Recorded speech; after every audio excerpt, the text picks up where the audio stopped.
إننا الأبطال لا نحمي الرؤوس إننا للمجد أرخصنا النفوس خالد في البر كان ليث حق في البحار كان حوتا بربروسا.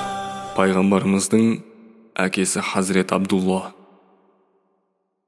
Пайғамбарымыз Мұхаммед алейхиссаламның нұры маңдайында жарқыраған Абдулла дүниеге келген кезінде кітапты кәпірлер бір-біріне ақырзаман пайғамбарының әкесі Меккеде дүниеге келгенін хабарлайды. Исраил ұлдарында жүннен тоқылған бір шапан бар болатын. Бұл шапан Яхия алейхиссаламның шапаны болып, онда шахид болған кезде қаны осы шапанға жұққан болатын. Кітаптарында қай кезде осы қатқан қан қайта тама бастаса, сол кезде ақырзаман пайғамбарының әкесі дүниеге келеді деп жазылған болатын. Кітапты кәпірлер осы белгілерге қарап, Абдуллахтың туылғанын білген еді. Бірақ көре алмаушылық етіп оны қанша өлтіруге тырысса да, Аллаху Тағала Абдуллахты маңдайындағы нұрының құрметіне қорғайды. Абдуллах балиғатқа толғанда жақсы мінез құлқымен, көркемдігімен көзге түсетін жігіт болатын. Алыс жақын адамдар қарыздарын оған беруге асығатын. Қаншама билеушілер Абдул-Мутталибке барып, қыздарын Абдуллахқа алуын ұсынатын еді. Бірақ Абдул-Мутталиб оларды орынды сөздер айтып қайтаратын. Абдуллах 18 жасқа толғанында айтып жеткізгісіз көркем жігіт болатын. Маңдайындағы нұр күндей жарқырап, көрген қыздардың көңілі бір көргеннен оған ауатын. Көркімен атағы Мысырға дейін жетіп, 200-ге жуық қыз Меккеге дейін келіп, оған өздерін алуды ұсынады. Ал Абдул-Мутталиб ұлма заманның ең инабаттысы, сұлуы болған және Ибрахим алейхиссаламнан бері ұстанатын Ханиф дініне болатын иманды қызды іздейді.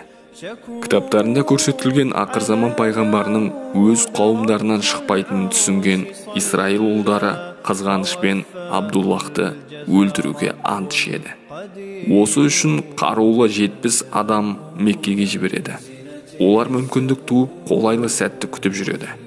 Бір күні Абдуллах қырға шыққан кезде, ешкім көрмей тұр деген сәтте, қылыштарын алып оған ұмтылады. Сол күні жаратқанның хикметі Абдуллахтың туыстарынан Вахб бин Абди Манаф деген кісі бірнеше досымен аң аулауға шыққан екен. Олар Абдуллахқа қарай ұмтылған Исраил ұлдарын көреді.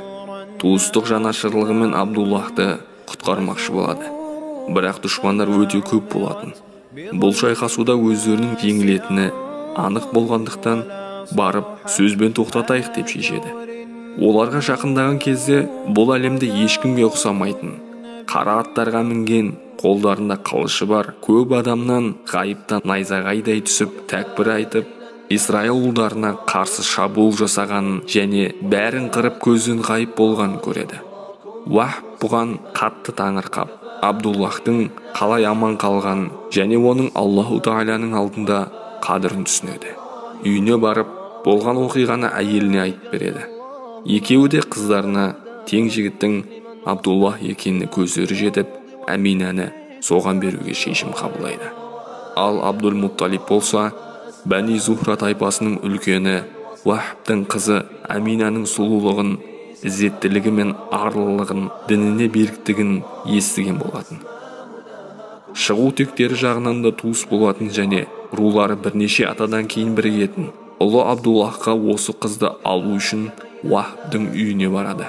Абдул-Мутталиб Вахбтың қызын баласына сұраған кезде Вахб: «Ей туысқан, біз бұл ұсынысты сендерден бұрын қабылдаған едік» деп, бұрын көрген оқиғаларын айтып берген соң, Аминаның анасы бір түс көріпті. Айтуы бойынша үйімізге бір нұр кіріп, сәулесі жер көкті жарқыратыпты. Мен де бүгін түсімде атамыз Ибрахим алейхиссаламды көрдім. Маған Абдул-Мутталибтің ұлы Абдуллах бен қызың Аминаның некесін мен қидым. Сен де мұны қабыл ет деді. Ал бүгін таңертеңнен бері түсімнің әсерінен арыла алмай отыр едім, дейді. Бұл сөзді естіген Абдул-Мутталибтің тілінен Аллаху Акбар, Аллаху Акбар деген калималар өз-өзінен шыға бастайды. Осылайша Абдуллахты Вахбтың қызы Аминаға үйлендіреді. Амина мен Абдуллахтың үйленуі туралы басқа да риуаяттар бар еді. Құрметті мұсылман бауырлар, қасиетті Рамазан айы баршамызға мубарак болсын. Аллах Тағала ұстаған оразаларыңызды қабыл етсін. Осы видеороликтердің таралуына қосқан үлесіңіз ретінде видеоға көптеген пікір жазып, лүпіл басып, видеомен WhatsApp-тағы топтарға, туыстарыңызға, жақын достарыңызбен бөлісуіңізді сұраймыз. Ассаламу алейкум ва рахматуллахи ва баракатух.